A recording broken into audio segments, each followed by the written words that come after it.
Chapter 15. The Discovery of Oz, the Terrible. The four travelers walked up to the great gate of Emerald City and rang the bell.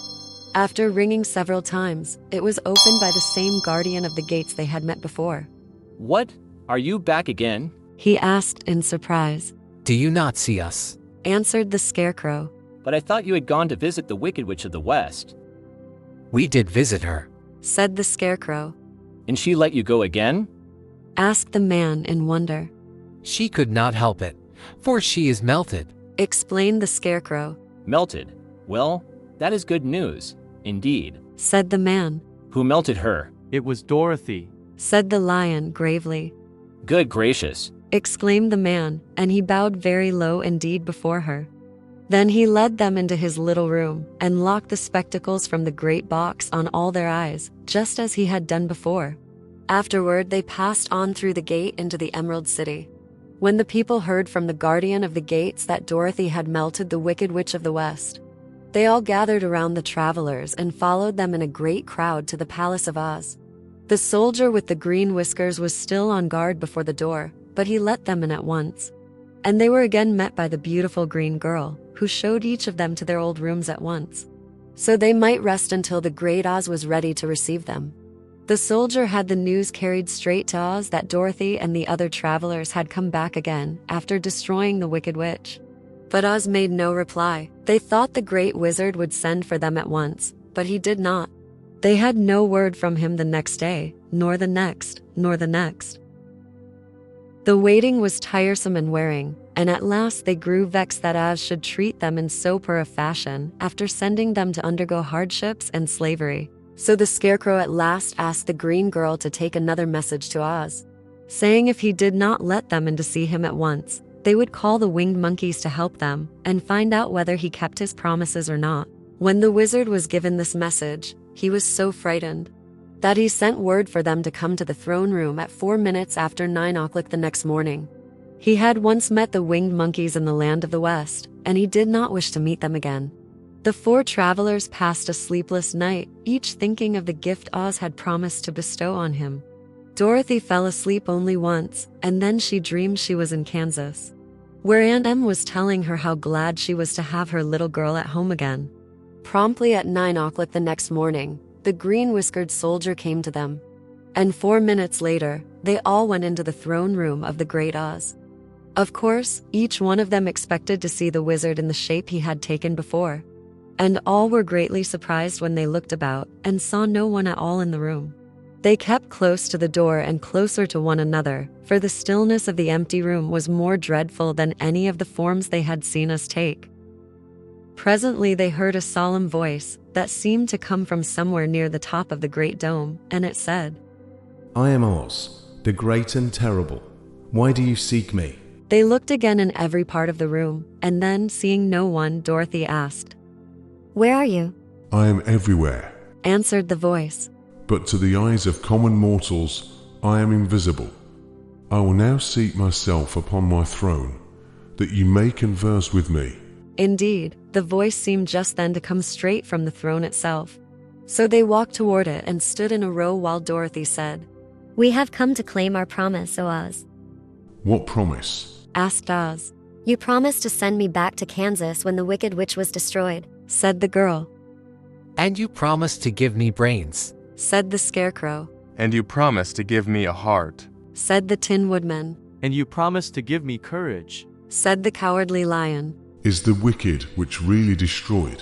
asked the voice, and Dorothy thought it trembled a little. "Yes, She answered. I melted her with a bucket of water." "Dear me, Said the voice. how sudden. Well, come to me tomorrow, for I must have time to think it over." "You've had plenty of time already." Said the Tin Woodman angrily. "We shan't wait a day longer," Said the Scarecrow. "You must keep your promises to us." Exclaimed Dorothy. The lion thought it might be as well to frighten the wizard, so he gave a large, loud roar, which was so fierce and dreadful that Toto jumped away from him in alarm and tipped over the screen that stood in a corner. As it fell with a crash, they looked that way, and the next moment all of them were filled with wonder. For they saw, standing in just the spot the screen had hidden, a little old man. with a bald head and a wrinkled face, who seemed to be as much surprised as they were. The Tin Woodman, raising his axe, rushed toward the little man and cried out, Who are you? I'm Oz, the Great and Terrible. said the little man in a trembling voice. But don't strike me, please don't. And I'll do anything you want me to. Our friends looked at him in surprise and dismay. I thought Oz was a great head, Said Dorothy. And I thought Oz was a lovely lady. Said the Scarecrow. And I thought Oz was a terrible beast. Said the Tin Woodman. And I thought Oz was a ball of fire. Exclaimed the Lion. No, you're all wrong. Said the little man, meekly. I have been making believe. making believe. Cried Dorothy. Are you not a great wizard? Hush, my dear. He said. Don't speak so loud, or you will be overheard. And I should be ruined. I'm supposed to be a great wizard. And aren't you? She asked. Not a bit of it, my dear. I'm just a common man. You're more than that. Said the Scarecrow in a grieved tone. You're a humbug. Exactly so. Declared the little man, rubbing his hands together as if it pleased him. I'm a humbug. But this is terrible. Said the Tin Woodman. How shall I ever get my heart? Or am I courage? Asked the Lion. Or am I brains? Wailed the Scarecrow, wiping the tears from his eyes with his coat sleeve. My dear friends, Said Oz. I pray you not to speak of these little things. Think of me. And the terrible trouble I'm in at being found out. Doesn't anyone else know you're a humbug? Asked Dorothy. No one knows it but you four and myself. Replied Oz. I have fooled everyone so long that I thought I should never be found out. It was a great mistake my ever letting you into the throne room. Usually I will not see even my subjects, and so they believe I am something terrible. But I don't understand. Said Dorothy in bewilderment. How was it that you appeared to me as a great head? That was one of my tricks. Answered Oz. Step this way, please, and I will tell you all about it. He led the way to a small chamber in the rear of the throne room, and they all followed him. He pointed to one corner, in which lay the great head, made out of many thicknesses of paper, and with a carefully painted face. This I hung from the ceiling by a wire. Said Oz. I stood behind the screen and pulled a thread to make the eyes move and the mouth open. But how about the voice? She inquired. Oh, I am a ventriloquist. Said the little man. I can throw the sound of my voice wherever I wish. So that you thought it was coming out of the head, here are the other things I used to deceive you. He showed the Scarecrow the dress and the mask he had worn when he seemed to be the lovely lady. And the Tin Woodman saw that his terrible beast was nothing but a lot of skins, sewn together, with slats to keep their sides out. As for the ball of fire, the false wizard had hung that also from the ceiling. It was really a ball of cotton, but when oil was poured upon it, the ball burned fiercely. Really? Said the Scarecrow. You ought to be ashamed of yourself for being such a humbug. I am. I certainly am. Answered the little man sorrowfully. But it was the only thing I could do. Sit down, please. There are plenty of chairs, and I will tell you my story. So they sat down and listened while he told the following tale. I was born in Omaha. Why? That isn't very far from Kansas. Cried Dorothy. No, but it's farther from here. He said, shaking his head at her sadly. When I grew up, I became a ventriloquist. And at that I was very well trained by a great master. I can imitate any kind of a bird or beast. Here he mewed so like a kitten that Toto pricked up his ears and looked everywhere to see where she was. After a time, Continued Oz. I tired of that and became a balloonist. What is that? Asked Dorothy. A man who goes up in a balloon on circus day, so as to draw a crowd of people together and get them to pay to see the circus. He explained. Oh, She said. I know. Well, one day I went up in a balloon and the ropes got twisted so that I couldn't come down again. It went way up above the clouds, so far that a current of air struck it and carried it many, many miles away. For a day and a night I traveled through the air. And on the morning of the second day I awoke and found the balloon floating over a strange and beautiful country. It came down gradually, and I was not hurt a bit. But I found myself in the midst of a strange people who, seeing me come from the clouds, thought I was a great wizard. Of course, I let them think so because they were afraid of me, and promised to do anything I wished them to. Just to amuse myself and keep the good people busy, I ordered them to build this city and my palace, and they did it all willingly and well. Then I thought, as the country was so green and beautiful, I would call it the Emerald City. And to make the name fit better, I put green spectacles on all the people, so that everything they saw was green. But isn't everything here green? asked Dorothy. No more than in any other city, replied Oz. But when you wear green spectacles, why of course everything you see looks green to you. The Emerald City was built a great many years ago, for I was a young man when the balloon brought me here, and I am a very old man now.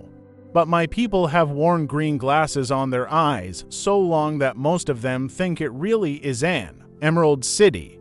And it certainly is a beautiful place, abounding in jewels and precious metals, and every good thing that is needed to make one happy. I have been good to the people, and they like me. But ever since this palace was built, I have shut myself up and would not see any of them. One of my greatest fears was the witches. For a while I had no magical powers at all. I soon found out that the witches were really able to do wonderful things. There were 4 of them in this country, and they ruled the people who live in the north and south and east and west. Fortunately, the witches of the north and south were good, and I knew they would do me no harm.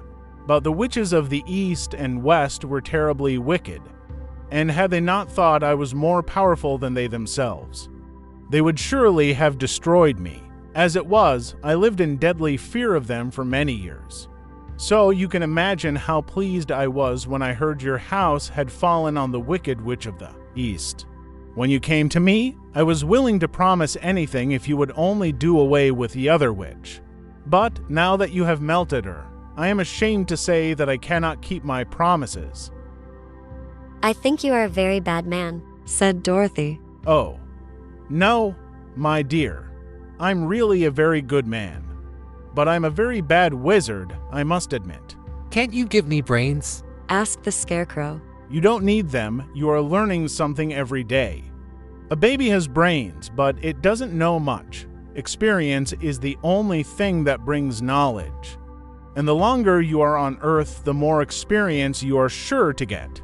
That may all be true, said the Scarecrow. but I shall be very unhappy unless you give me brains. The false wizard looked at him carefully. Well, he said, with a sigh. I'm not much of a magician, as I said. But if you will come to me tomorrow morning, I will stuff your head with brains. I cannot tell you how to use them, however, you must find that out for yourself. Oh, thank you, cried the Scarecrow. I'll find a way to use them, never fear. But how about my courage? Asked the lion anxiously. You have plenty of courage, I am sure. Answered Oz. All you need is confidence in yourself. There is no living thing that is not afraid when it faces danger. The true courage is in facing danger when you are afraid. And that kind of courage you have in plenty. Perhaps I have, but I'm scared just the same. Said the lion. I shall really be very unhappy unless you give me the sort of courage that makes one forget he is afraid. Very well, I will give you that sort of courage tomorrow. Replied Oz. How about my heart? Asked the Tin Woodman. Why? As for that, answered Oz, I think you are wrong to want a heart. It makes most people unhappy, if you only knew it. You are in luck not to have a heart. That must be a matter of opinion. Said the Tin Woodman. For my part, I will bear all the unhappiness without a murmur. If you will give me the heart. Very well, answered Oz meekly. Come to me tomorrow and you shall have a heart. I have played wizard for so many years that I may as well continue the part a little longer. And now, said Dorothy, how am I to get back to Kansas? We shall have to think about that, replied the little man. Give me 2 or 3 days to consider the matter, and I'll try to find a way to carry you over the desert. In the meantime, you shall all be treated as my guests. And while you live in the palace, my people will wait upon you and obey your slightest wish. There is only one thing I ask in return for my help. Such as it is, you must keep my secret and tell no one I am a humbug." They agreed to say nothing of what they had learned and went back to their rooms in high spirits.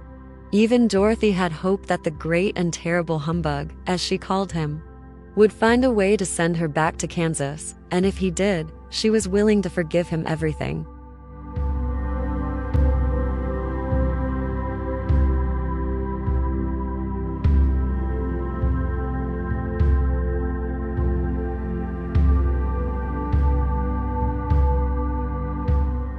Chapter 16. The Magic Art of the Great Humbug. Next morning, the Scarecrow said to his friends, "Congratulate me. I am going to Oz to get my brains at last. When I return, I shall be as other men are." I have always liked you as you were. said Dorothy simply. "It is kind of you to like a scarecrow. He replied, But surely you will think more of me when you hear the splendid thoughts my new brain is going to turn out." Then he said goodbye to them all in a cheerful voice and went to the throne room, where he rapped upon the door. "Come in," said Oz. The Scarecrow went in and found the little man sitting down by the window, engaged in deep thought. "I have come for my brains," remarked the Scarecrow, a little uneasily. "Oh, yes, sit down in that chair, please. Replied Oz. You must excuse me for taking your head off, but I shall have to do it in order to put your brains in their proper place." "That's all right," said the Scarecrow. "You are quite welcome to take my head off, as long as it will be a better one when you put it on again." So the wizard unfastened his head and emptied out the straw.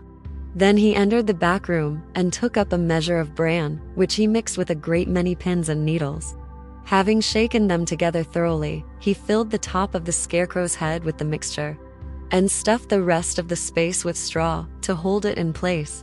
When he had fastened the Scarecrow's head on his body again, he said to him, "Hereafter you will be a great man, for I have given you a lot of brand new brains." The Scarecrow was both pleased and proud at the fulfillment of his greatest wish, and having thanked us warmly, he went back to his friends. Dorothy looked at him curiously. His head was quite bulged out at the top with brains. "How do you feel?" she asked. "I feel wise indeed. He answered earnestly. When I get used to my brains, I shall know everything." Why are those needles and pins sticking out of your head? Asked the Tin Woodman. That is proof that he is sharp. Remarked the Lion. Well, I must go to Oz and get my heart. Said the Woodman. So he walked to the throne room and knocked at the door. "Come in." Called Oz, and the Woodman entered and said, I have come for my heart. "Very well, answered the little man. but I shall have to cut a hole in your breast, so I can put your heart in the right place. I hope it won't hurt you." Oh, no, Answered the Woodman. I shall not feel it at all. So Oz brought a pair of tinsmith's shears and cut a small square hole in the left side of the Tin Woodman's breast. Then, going to a chest of drawers, he took out a pretty heart, made entirely of silk and stuffed with sawdust. "Isn't it a beauty?" He asked. It is, indeed. Replied the Woodman, who was greatly pleased. But is it a kind heart? "Oh, very." Answered Oz. He put the heart in the Woodman's breast, and then replaced the square of tin, soldering it neatly together where it had been cut. "There. Said he. Now you have a heart that any man might be proud of. I'm sorry I had to put a patch on your breast, but it really couldn't be helped." Never mind the patch. Exclaimed the happy Woodman. I am very grateful to you, and shall never forget your kindness. "Don't speak of it." Replied Oz. Then the Tin Woodman went back to his friends, who wished him every joy on account of his good fortune. The Lion now walked to the throne room and knocked at the door. "Come in." Said Oz. I have come for my courage. Announced the Lion, entering the room. "Very well. Answered the little man. I will get it for you." He went to a cupboard, and reaching up to a high shelf, took down a square green bottle, the contents of which he poured into a green gold dish, beautifully carved. Placing this before the Cowardly Lion, who sniffed at it as if he did not like it, the wizard said, "Drink." What is it? asked the lion. Well, Answered Oz. if it were inside of you, it would be courage, you know, of course. That courage is always inside one. So that this really cannot be called courage until you have swallowed it. Therefore, I advise you to drink it as soon as possible. The lion hesitated no longer, but drank till the dish was empty. How do you feel now?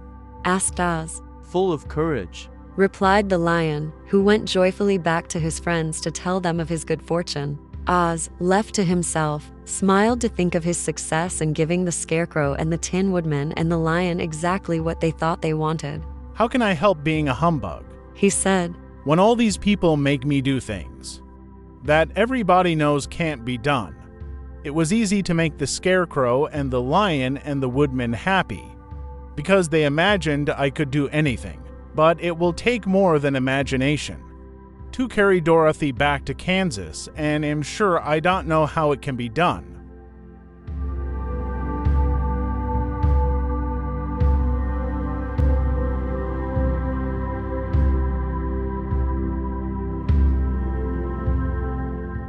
Chapter 17. How the Balloon Was Launched. For 3 days, Dorothy heard nothing from Oz.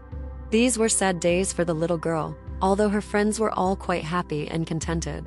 The Scarecrow told them there were wonderful thoughts in his head, but he would not say what they were, because he knew no one could understand them but himself.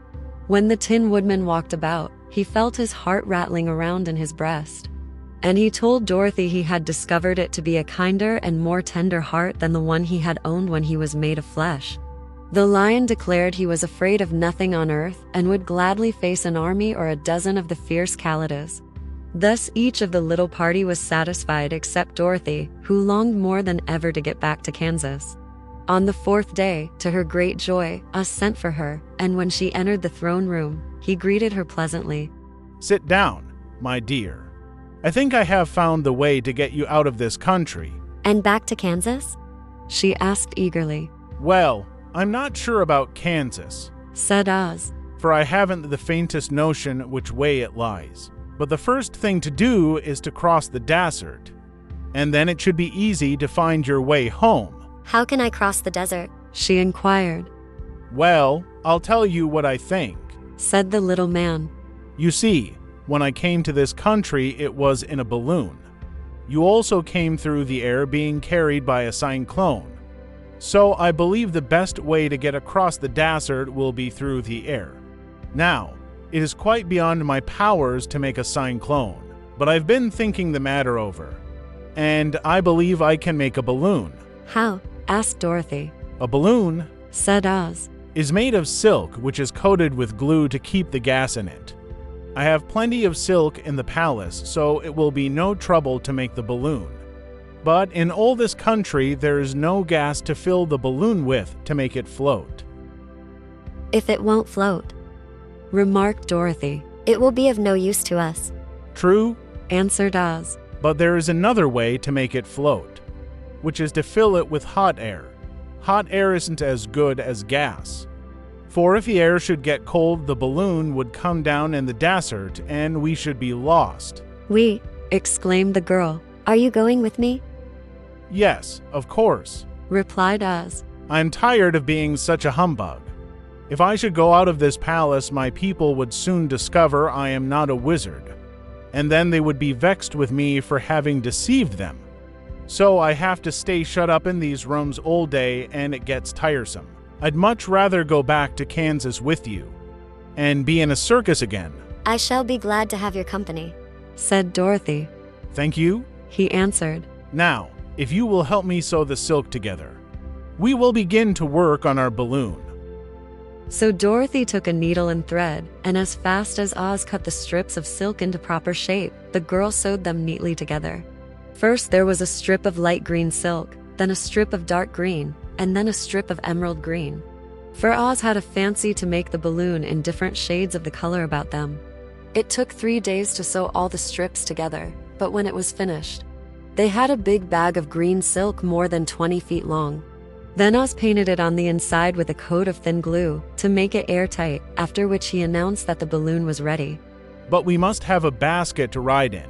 He said. So he sent the soldier with the green whiskers for a big clothes basket, which he fastened with many ropes to the bottom of the balloon. When it was all ready, Oz sent word to his people that he was going to make a visit to a great brother wizard who lived in the clouds. The news spread rapidly throughout the city and everyone came to see the wonderful sight. Oz ordered the balloon carried out in front of the palace, and the people gazed upon it with much curiosity. The Tin Woodman had chopped a big pile of wood, and now he made a fire of it. And Oz held the bottom of the balloon over the fire so that the hot air that arose from it would be caught in the silken bag. Gradually, the balloon swelled out and rose into the air, until finally the basket just touched the ground. Then Oz got into the basket and said to all the people in a loud voice, I'm now going away to make a visit. While I am gone, the Scarecrow will rule over you. I command you to obey him as you would me. The balloon was by this time tugging hard at the rope that held it to the ground, for the air within it was hot. And this made it so much lighter in weight than the air without that it pulled hard to rise into the sky. Come, Dorothy, cried the wizard. hurry up, or the balloon will fly away. I can't find Toto anywhere. Replied Dorothy, who did not wish to leave her little dog behind. Toto had run into the crowd to bark at a kitten, and Dorothy at last found him. She picked him up and ran towards the balloon. She was within a few steps of it, and Oz was holding out his hands to help her into the basket when, crack, went the ropes, and the balloon rose into the air without her. Come back. She screamed, I want to go too. I can't come back, my dear. called Oz from the basket. Goodbye. Goodbye. Shouted everyone, and all eyes were turned upward to where the wizard was riding in the basket, rising every moment farther and farther into the sky. And that was the last any of them ever saw of Oz, the wonderful wizard. Though he may have reached Omaha safely and be there now, for all we know. But the people remembered him lovingly and said to one another, Oz was always our friend. When he was here, he built for us this beautiful Emerald City. And now he is gone, he has left the wise Scarecrow to rule over us. Still, for many days they grieved over the loss of the wonderful wizard and would not be comforted.